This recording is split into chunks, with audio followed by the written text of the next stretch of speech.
votre petit enfant exilé, réfugié de Sicile.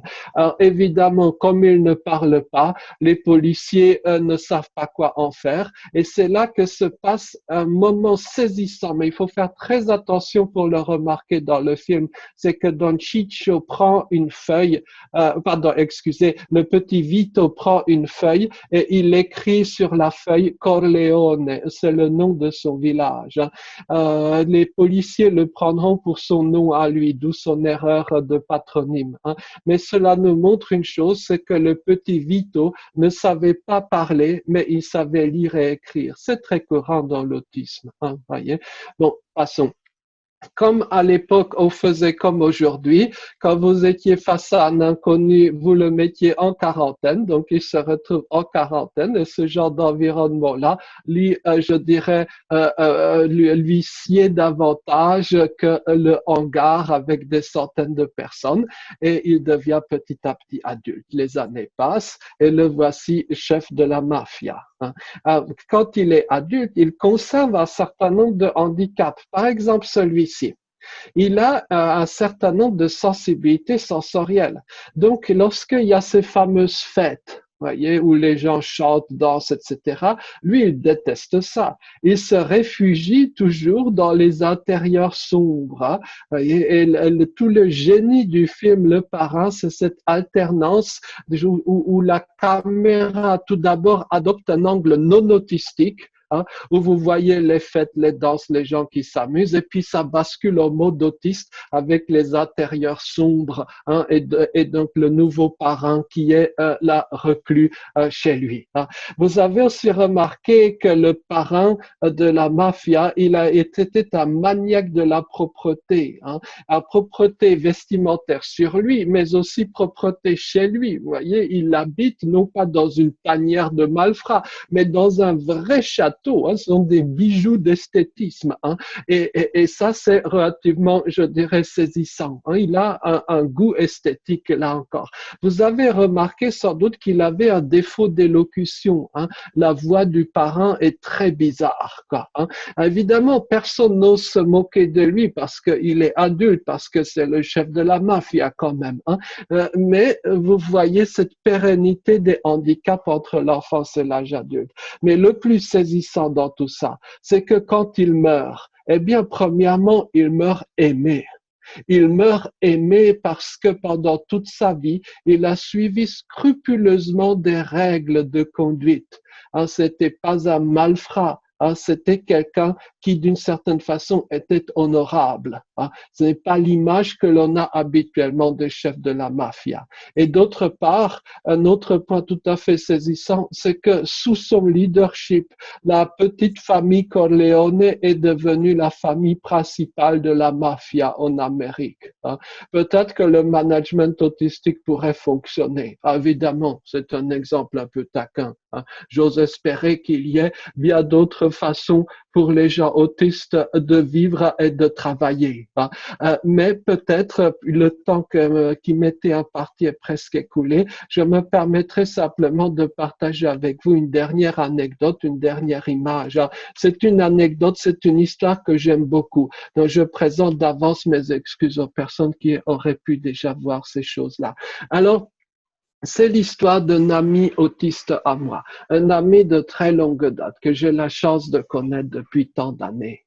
Et cet ami autiste, il consacre sa vie à la réalisation de dictionnaires en langue bizarre, un dictionnaire de cornique, dictionnaire de manois, pardon pour la traductrice en LSF, ces langues barbares ne sont sans doute pas aisées à traduire, mais en tout cas, ce sont des livres dont aucun éditeur ne veut.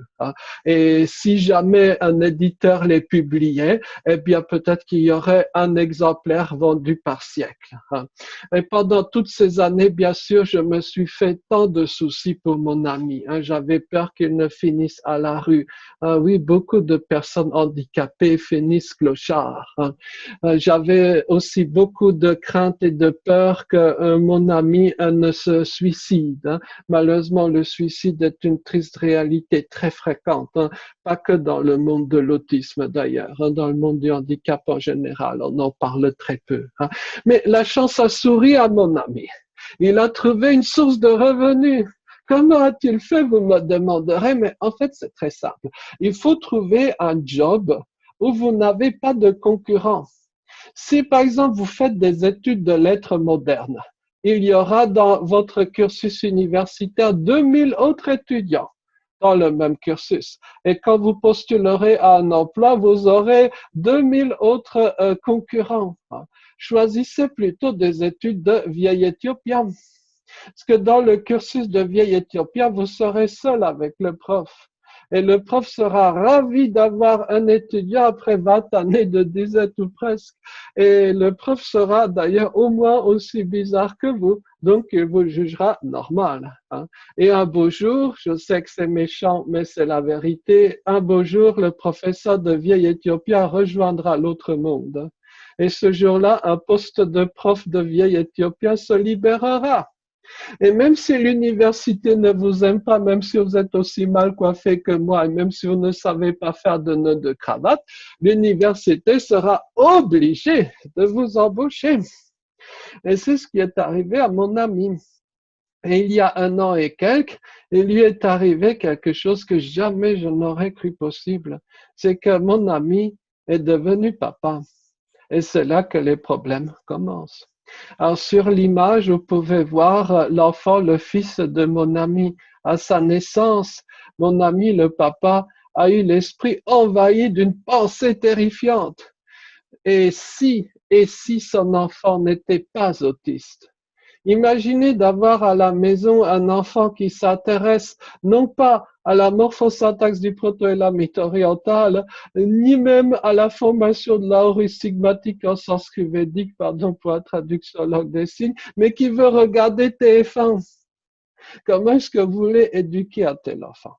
Donc, dans un moment de panique, mon ami a pris cette photo, il me l'a envoyée et j'ai transféré la photo du bébé à d'autres amis autistes qui ont le regard expert. Et nous avons étudié cette photo. Et il semblerait que le petit ait déjà le regard autiste. Ça reste à vérifier, mais en tout cas, ouf, les parents sont soulagés. Bon, quand on connaît le profil des deux parents, il y avait très peu de risques qu'il en soit autrement, mais bon, passons. En tout cas, je suis d'ores et déjà sûr d'une chose, c'est que mon ami, le papa, sera un bien plus fiable, et j'oserais même dire un bien meilleur papa qu'un certain nombre de gens qui pensent être normaux. Et pour finir, tout à fait une dernière phrase, si je puis ajouter, c'est une phrase que j'aime beaucoup, c'est une phrase qui figure dans le préambule de la Constitution suisse, et voici comme elle s'énonce en français: la force de la communauté se mesure au bien-être du plus faible de ses membres. Voilà, merci beaucoup. Merci beaucoup, Joseph, pour votre intervention très imagée et avec des mots très forts qui permettent effectivement d'identifier certaines situations que personnellement on n'a pas forcément vues à travers des images, des dessins animés ou des films. Au niveau des questions, j'ai des questions qui commencent à arriver. Donc, une question posée par Fabienne. Il semblerait que certains pays, notamment les États-Unis, les pays nordiques, ont mis en œuvre des politiques d'intégration depuis longtemps. Pourquoi la France est-elle aussi en retard? En outre, les profils Asperger semblent intéresser les employeurs, notamment dans le domaine de l'informatique. Merci beaucoup. Il y a deux choses. Si vous voulez, je garde la question de l'informatique pour après. Pour ce qui est de l'international, je dois vous faire un petit aveu. Actuellement, je suis en Belgique. Je travaille pour l'université de Louvain. Et je dois vous dire un petit truc rigolo. Je ne suis pas belge, mais je dois vous dire un petit truc rigolo. C'est que dans les associations, dans le handicap en Belgique, il y a plein de Français porteurs de handicap. Par contre, dans les associations françaises en France, vous ne verrez quasiment jamais de Belges porteurs de handicap. C'est très intéressant. C'est très intéressant parce que c'est criant de vérité. Je ne dis pas que la Belgique soit parfaite, il y a beaucoup de choses à faire, il y a beaucoup de problèmes aussi, hein. Mais simplement, le seul fait de pouvoir avoir, par exemple, des solutions concrètes à l'université en matière d'autisme, en matière de handicap, d'avoir des auxiliaires de vie scolaire à l'université, d'avoir vraiment des interlocuteurs, ça, je crois, c'est une chose qui manque cruellement en France, hein. Également, je pense qu'au-delà du cas belge, l'une des différences majeures entre les pays avancés en matière de handicap et la France, c'est que premièrement, ces pays-là ont su bien plus tôt, bien davantage placer des personnes handicapées dans les médias et dans les échelons politiques décisionnels, en tout cas, hein. Et ça a joué un rôle très fort, notamment en Amérique, qu'il y ait depuis les années 60, pour parler un peu simplement, des personnes handicapées dans les médias et qu'il y ait une visibilité publique de ces questions. Un autre point, c'est l'approche très pratique qui a été adoptée par rapport au handicap dans les pays, on va dire, essentiellement anglo-saxons, mais pas que, hein. Si, par exemple, vous êtes porteur de handicap, dans la culture anglo-saxonne, vous n'entendrez qu'une seule question. De quoi avez-vous besoin? De quels outils, et ensuite on trouve ces outils et on vous permettra par exemple de travailler, de faire des études, etc. C'est une approche très pratique, ce n'est pas l'approche obsédée par le médical, par le curatif, par la mise à l'écart dans des lieux au fin fond de la forêt tel qu'on le voit souvent en France. D'autre part, je crois aussi ce qui a beaucoup pesé, ce qui a été extrêmement préjudiciable en France, c'est le centralisme. La mainmise de la haute bureaucratie, de la haute administration a été extrêmement délétère, et je pourrais argumenter longuement. De façon générale, je crois que ces 3 points comptent. Ensuite, on pourrait développer pendant longtemps. Mais par rapport à la deuxième question qui a été posée sur l'informatique, alors c'est vrai qu'en matière d'informatique et d'autisme, il y a de plus en plus d'entreprises, des entreprises fabuleuses. Je pense par exemple à Auticonsult, qui est le plus grand employeur d'autistes à l'échelle européenne maintenant. C'est absolument formidable. Ce que je regrette, c'est que d'autres secteurs n'aient pas suivi, que dans d'autres secteurs, on n'ait toujours pas cette culture de l'emploi. Ah, il y a un mot qui me chiffonne, par contre, pour être très franc avec vous, c'est le mot Asperger. Qu'on soit tout à fait clair sur ce point. Le docteur Asperger, c'était un tueur nazi. Le syndrome d'Asperger n'existe plus dans les classifications médicales. Et essayons peut-être d'être rigoureux, de ne pas utiliser des catégories qui n'existent pas, d'autant plus que lorsque ces catégories ont été faites par des individus véritablement peu recommandables. Et surtout, il n'y a pas de différence biologique entre les personnes autistes. Ce n'est pas que certains seraient des petits génies et les autres seraient voués à la poubelle. Ce n'est pas vrai. Et si j'ose le dire sur un ton plus personnel, si vous m'aviez vu il y a 35 ans, avec toutes mes déficiences et incapacités, jamais vous n'auriez envisagé qu'un jour je puisse faire des études ou je ne sais quoi. Et je peux vous le dire, à l'université où je travaille au quotidien et encore ce matin, je passe du temps avec des personnes ayant des handicaps extrêmement lourds. Si je vous montrais l'étudiant avec qui j'ai passé ma matinée, vous diriez, mais il faut l'enfermer dans un établissement fermé en fin fond des bois, alors qu'en vérité, c'est un grand savant, quoi. Et j'ai pu fréquenter dans ma petite vie toutes sortes d'universitaires, de professeurs d'université. J'ai passé du temps avec des prix Nobel entre quatre yeux, etc. J'ai rarement eu cette sensation d'érudition que je peux avoir lorsque je suis face à certains des étudiants très lourdement handicapés. Donc, que ces choses-là nous trottent en tête et nous aident à surmonter cette croyance qu'il y ait deux types de gens autistes, les uns pour la poubelle et les autres petits génies. Pardon d'être un peu Merci. musclé. Non, Joseph, merci. Et puis justement, une autre question qui va, je pense, effectivement être intéressante par rapport à votre réponse. Ne pensez-vous pas que la franchise La rigueur et le respect des règles propres à l'autisme les élimine d'office des hautes fonctions politiques. Merci pour la question. Je crois que la C'est réponse est... Cédric qui l'a posé. Merci à vous, Cédric. Je crois que la réponse est contenue dans votre question, hein, voyez. Mais précisément, peut-être que si on réussissait par je ne sais quel biais à proposer à des personnes différentes des postes de responsabilité, peut-être que l'on sortirait justement du marasme général dans lequel on est actuellement. Et au-delà même de la question politique, imaginez d'avoir un média, imaginez d'avoir un journal télé présenté par une personne handicapée, une personne aveugle par exemple. Bon, ce n'est qu'un exemple. Je suis sûr que ça changerait totalement le rapport des gens avec, que sais-je, l'actualité, les médias, etc. J'en profite pour faire un clin d'œil à une personne que j'ai la chance de connaître, à savoir Mélanie Ségard. Vous vous souvenez sans doute de Mélanie, c'est une jeune femme trisomique qui a présenté la météo un jour. Alors, sa passion depuis des années, c'est la météo. On lui a donné l'opportunité il y a 2-3 ans, je crois, de présenter la météo. Elle a écrasé à l'audimat toutes les autres Miss Météo, mais elle n'a pas eu son job de présentatrice météo.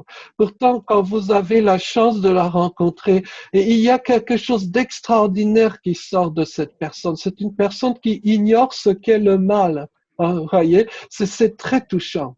Et je suis sûr que si on permettait à ces personnes-là d'avoir une présence, par exemple, médiatique, eh bien, les gens ressortiraient avec un sourire grand comme ça. Au lieu de ressentir cette forme de déprime et de désespoir que l'on peut avoir quand on regarde, par exemple, la télé avec les tristes cires politiques habituelles. Merci beaucoup, Joseph. Des réactions, des questions. Donc, déjà, beaucoup de remerciements pour votre intervention, pour les conférences très intéressantes. J'ai 2 questions qui ont un lien un peu avec l'école, l'enseignement, de la part de Vivien et de Vanessa. De quelle manière penser l'entreprise, mais aussi l'école, pour qu'elle soit accueillante? Et une autre question qui est aussi en lien avec cela. L'éducation nationale en France propose-t-elle à ses enseignants des formations en matière d'autisme? Peut-être commençons par la deuxième, si vous le voulez bien. La réponse, c'est malheureusement quasiment rien, quoi. Il y a certains organismes officiels, donc l'INSHEA, qui théoriquement dispensent ces formations, mais ça ne concerne que vraiment de tout petits groupes d'enseignants, c'est-à-dire quasiment rien par rapport au nombre d'enseignants à sensibiliser et à former. Et pour être très méchant, pardonnez, mais quand même réaliste, je pense pouvoir dire de mes innombrables pérégrinations à travers le monde que l'organisme le plus difficile avec lequel on peut collaborer, l'organisme le plus revêche, le plus désespérant, c'est le ministère français de l'Éducation nationale. Voyez. Encore par exemple dans l'enseignement privé, on peut, enfin privé catholique, enfin je sais pas qu'à utiliser, on peut arranger des formations quand on connaît le directeur, etc. Mais dans l'enseignement public, c'est quasiment désespérant, quoi. Hein, voyez.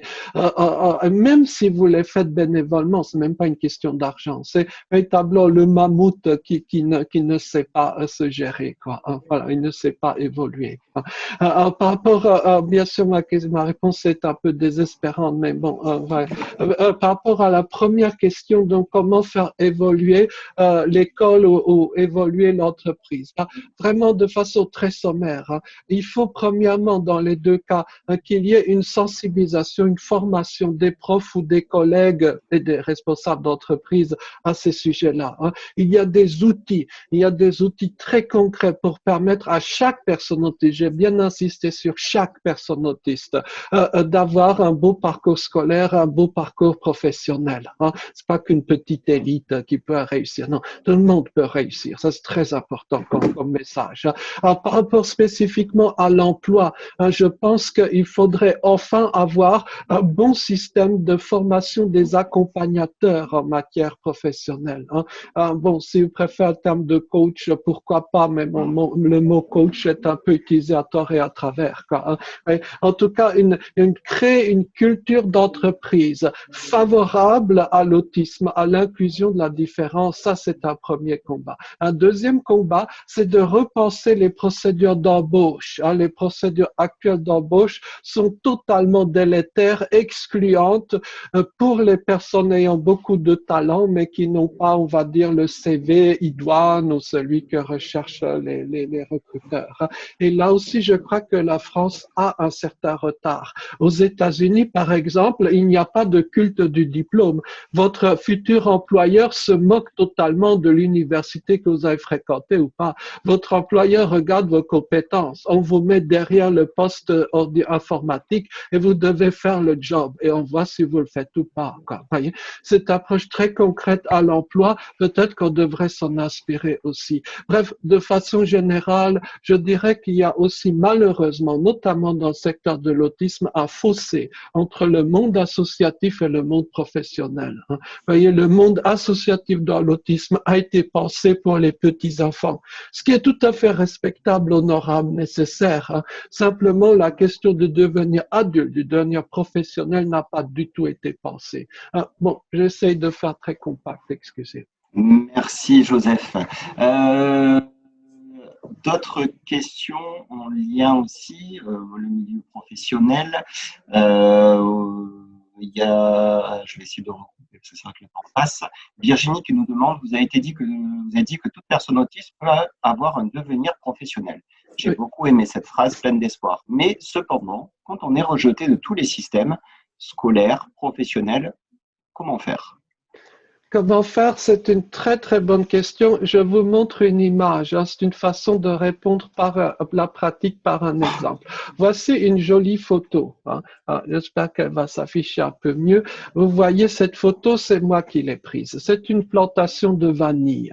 Cette plantation de vanille est tenue quelque part en Nouvelle-Calédonie par un adulte autiste. Parce que bon, je me rends régulièrement en Nouvelle-Calédonie pour diverses raisons, peu importe.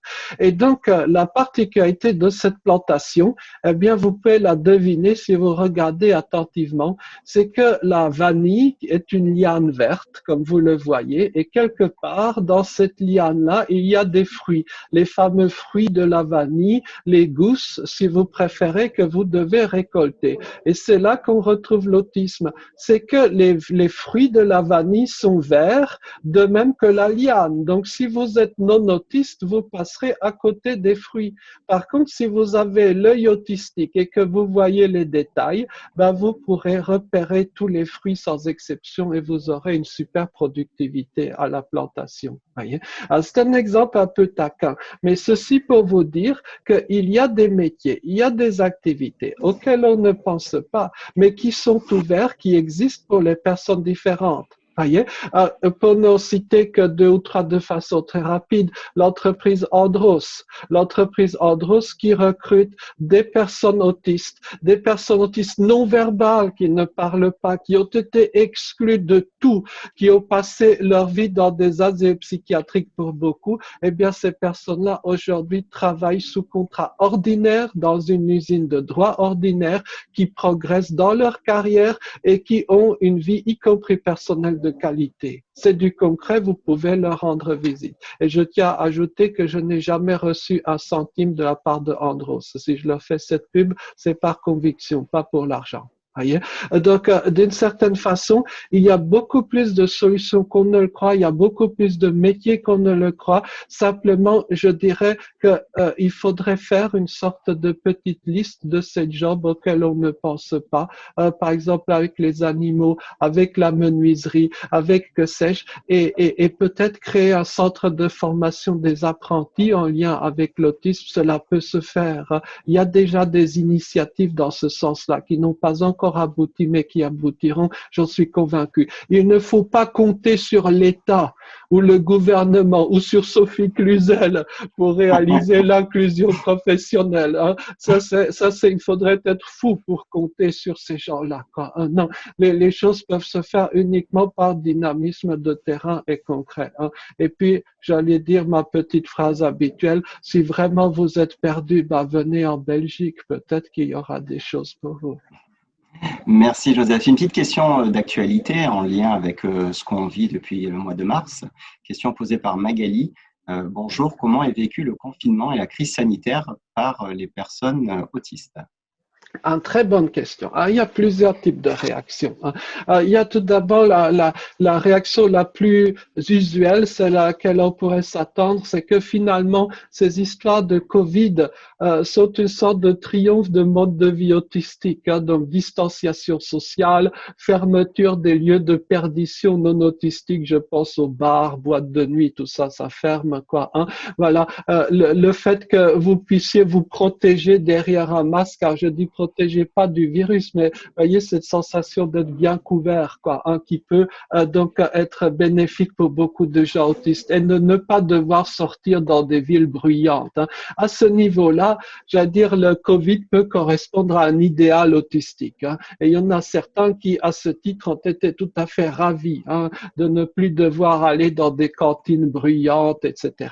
Par contre, il y a d'autres revers de la médaille. Alors, l'un des revers de la médaille, c'est que la situation socio-économique des autistes est en général très précaire, encore plus précaire que la moyenne des gens. Et donc là, évidemment, ça vous précipite dans une misère et une exclusion encore plus forte.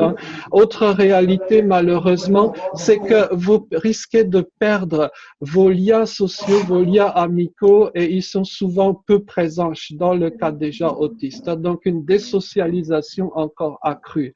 Voyez. Et puis, autre chose aussi, il y a un certain nombre de gens autistes qui vivent très mal le côté arbitraire des décisions publiques. À titre personnel, comment dire, étant donné que je ne suis pas en France actuellement, je suis moins soumis à ces réglementations. Je le sens dans les messages de mes amis autistes restés en France que à ce titre-là, la période peut être extrêmement difficile à vivre. Voyez, mais avec un petit peu de chance, d'ici quelques semaines, on pourra passer à autre chose. Merci beaucoup Joseph pour votre intervention. On a eu pas mal de questions très intéressantes. Dernière question, allez, qui vient d'arriver de la part de Joanne. Que conseillez-vous aux personnes autistes en recherche d'emploi qui n'ont pas de réseau amical pour les aider? Tout d'abord, ça dépend de là où vous habitez, de quel est votre domaine professionnel idéal. Si par exemple vous vous y connaissez en informatique ou du moins si vous avez des appétences en la matière, ce sera beaucoup plus facile pour vous. Il y a un certain nombre d'entreprises, il y a Otico Sud, il y a Avancode dans le sud de la France, et il y en a d'autres qui pourront, je dirais, au moins vous proposer des pistes, quoi. Si vous voulez travailler dans d'autres domaines, là, ce sera plus compliqué pour vous. Vous pouvez, avec un peu de chance, pousser la porte d'un centre de ressources autisme. Certains sont très bons pour les questions d'emploi. Je pense par exemple à celui de Lille, qui est très compétent pour ce qui est des adultes et de l'emploi. Dans d'autres régions, ce n'est pas encore le cas. Mais vraiment, si vous ne trouvez pas, essayez de solliciter une association. Essayez par exemple de mettre votre CV sur des forums dédiés à l'autisme à l'âge adulte. Peut-être que vous y trouverez votre bonheur, mais peut-être que d'une certaine façon, peut-être que votre devenir sera dans votre création d'entreprise. Peut-être que vous pourrez créer votre job vous-même. Voyez, je repense à cet adulte autiste de Charleville-Mézières, donc une ville pauvre, entre mille, quoi, qui vit d'un élevage de vers de terre. Personne n'a pensé. Mais c'est un vrai métier. Ça vous permet de manger à la fin du mois. Et le ver de terre se moque totalement de votre CV, de votre cravate ou de votre coiffure. Voyez? Donc, le ver de terre est beaucoup moins discriminant que beaucoup de hauts fonctionnaires français. J'ai lancé rapidement un petit sondage suite à votre intervention. A priori, 97% des gens, donc on était énormément nombreux ce soir connectés à votre intervention, ont été vraiment très, très, très éclairés par rapport à l'autisme dans le milieu professionnel. Merci à Merci à tout le vous. monde. Je vous ai envoyé un petit lien, la suite, 16 heures pour se détendre, un petit cours santé animé par Dusan, un coach sportif, pour faire des mouvements pendant qu'on travaille au niveau des des cervicales, du dos, etc., pour maintenir la forme. 16h45, on a une table ronde, je vous en ai parlé tout à l'heure, avec les 4 fantastiques, 4 sportifs de haut niveau du 06. Et à 18h30, on a le plaisir de cuisiner en direct avec Grégory. Ça sera un potimarron crumble mozzarella noisette. Je vous invite donc à nous rejoindre. Pour juste finir et faire le lien avec ce qu'a dit Joseph, c'est vrai que sur le 06, on a la chance d'avoir un centre ressources autisme et surtout d'avoir une entreprise adaptée qui a été créée par Laurent Delannoy, Avencode 06. Et c'est vrai que il connaît très bien aussi Joseph, donc je vous invite effectivement soit à nous contacter s'il y a besoin. Et effectivement, vous pouvez aller les voir sans souci pour avoir des questions, des réponses, des conseils. Voilà. Merci encore à vous. Joseph, je vous laisse voilà, un coucou. Et merci Merci. beaucoup pour l'intervention et puis les images. Et un grand merci encore à Aurélie pour ton intervention et ton aide.